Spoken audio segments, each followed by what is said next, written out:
Sleepwalking onto Lan Wangji's bed had already been nearly half an hour ago, yet Wei Wuxian still kept his eyes wide open, completely awake. There was no helping it. Too many things had happened, and he simply couldn't relax enough to fall asleep. Meanwhile, lying beside him, Lan Wangji was breathing steadily, the sound barely noticeable. Wei Wuxian stretched an arm out from under the blanket, placing it on his own head, and lightly touched the spot where Lan Wangji had just touched him a couple of times. Although he had lost that piece of memory, his body's habits didn't lie. No matter how much Wei Wuxian resisted, he had to admit that being touched by Lan Wangji, or even just lying beside him, made him feel very secure. He finally gave up staring blankly at the ceiling, his gaze resignedly dropping onto Lan Wangji's face, quietly observing him in the darkness while pondering inside. Maybe he really should just accept reality and start anew with Lan Zhan. After all, upon careful thought, being with someone like Lan Wangji almost seemed like a win-win, except that he was too reserved, and they were both men. Wei Wuxian thought, it doesn't matter if Lan Zhan is reserved as long as I'm not boring. But he was the Yiling Patriarch, after all. Among all the 100 judgments about him outside, not a single one was good. It didn't matter to him personally, but if he dragged in the pure and noble Han Guangjun, it would be a totally different matter. As Wei Wuxian contemplated this, his expression grew more and more conflicted, his brows involuntarily knitting together. Predictably, this finally woke the person he had been staring at. Lan Wangji opened his eyes, the pale eyes showing no hint of drowsiness. His voice was calm and steady as he met Wei Wuxian's gaze and asked, "What are you thinking about?" Caught spying, Wei Wuxian's heart skipped a beat. Then he muttered softly, "So, you weren't asleep after all." Lan Wangji's hand resting on his waist seemed to have stroked slightly. Wei Wuxian pretended not to notice the small movement beneath the thick blanket, cleared his throat, and his expression relaxed to something much more natural, as if he were his usual self. He lazily said, "Nothing. Just thinking. If everything is true, then Han Guangjun's reaction is awfully calm." Lan Wangji's eyes encouraged him to continue. Wei Wuxian went on, "You said we are Dao companions. The relationship between Dao companions should be very close, right? But now that I've suddenly lost my memory, why do you seem so unbothered?" Lan Wangji seemed to think his words made sense, pondered for a moment, and then asked, "Then what do you think it should be like?" Wei Wuxian raised an eyebrow and said, "If my Dao companion lost memory and wanted to leave, I would definitely be frantic.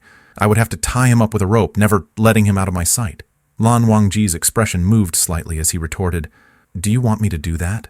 Face to face lying beside him, Wei Wuxian gave a disdainful smile and snorted, "Sure, if you can, just go ahead and try." Lan Wangji didn't speak or move, just looked at him steadily. Wei Wuxian had originally been quite confident, but somehow, after being stared at so unblinkingly for a while, he started to feel a little hesitant and unconsciously wondered if this Han Guangjun might actually be capable of doing such a thing. After a moment's standoff, he discreetly changed the subject. "Hey, Lan Zhan, aren't you afraid that I'll just stay like this and never regain my original memories?" Lan Wangji no longer insisted on the previous topic, calmly responding to Wei Wuxian, "Not afraid." Wei Wuxian blinked, growing somewhat interested, and asked, "Why not?" But Lan Wangji didn't answer.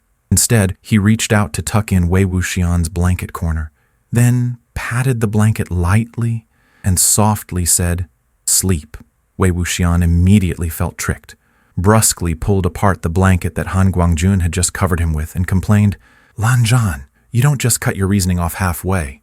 Lan Wangji's index finger gently pressed on his lips, whispering, "Wei Ying, sleep now."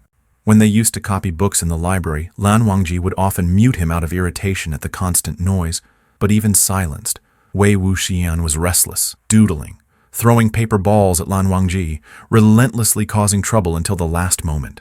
Yet now, Lan Wangji only needed a single finger lightly pressing his lips, barely any force, and somehow Wei Wuxian found himself unable to make a sound, suddenly completely quiet.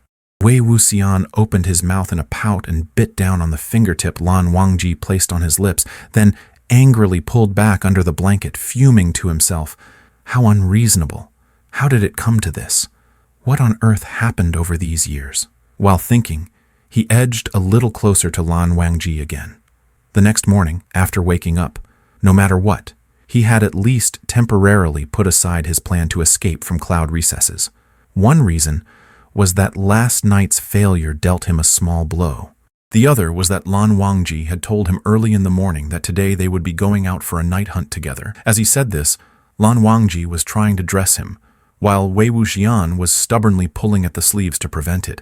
He had accidentally let Lan Wangji put on one sleeve, but he was determined to handle the other himself. After hearing what Lan Wangji said, he froze, relaxed his grip, and Lan Wangji took the chance to finish dressing him, bending down to help tie the sash as well. The term night hunt felt somewhat nostalgic to Wei Wuxian. He recalled that ever since leading a group of Wen family members to the burial mound, he hadn't gone night hunting anymore. The mountains were full of evil spirits that only he suppressed, so he couldn't leave for long. Moreover, given the criticism from the cultivation world about him, he didn't want to stir any unwanted conflicts. Therefore, at this moment, Wei Wuxian felt surprisingly joyful. Of course, now he was much steadier, no longer running wild as in his youth. At most, he held his flute Chengqing in hand, stroking its dark body again and again. The destination was somewhat far, and they would set out after eating. This trip wasn't just him and Lan Wangji. Also, coming were the two boys he had met previously.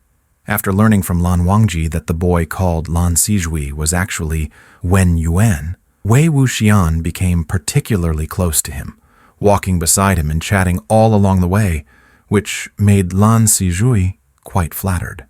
"Ah, Yuan," Wei Wuxian hooked his arm around Lan Sijui's shoulder, showing his caring concern. "How's your kung fu coming along? Has Lan Zhan been bullying you?" Lan Sijui glanced at Lan Wangji, who followed silently a few steps behind and cautiously said, "I am doing okay. Han Guangjun is very kind to me." Lan Jingyi looked over with a bit of disdain. "Senior Wei, you really forget everything and just act carefree. Han Guangjun wouldn't bully us, only you would do that." Wei Wuxian responded with an "oh," and said, "Then tell me, how exactly I bullied you?" Since he had invited them to speak, Lan Jingyi was not shy and let loose. "You threw us into monster pits, tricked us into testing incomplete new magical tools, calling it training, but you nearly scared us to death." Wei Wuxian laughed heartily, patting Lan Jingyi on the back. All right, then this time I won't bully you guys. I'll just protect you, okay?" Lan Jingyi said with righteous indignation. "You always say that, senior, but then you just turn and run away." Yet later he realized this time he really had misunderstood Wei Wuxian.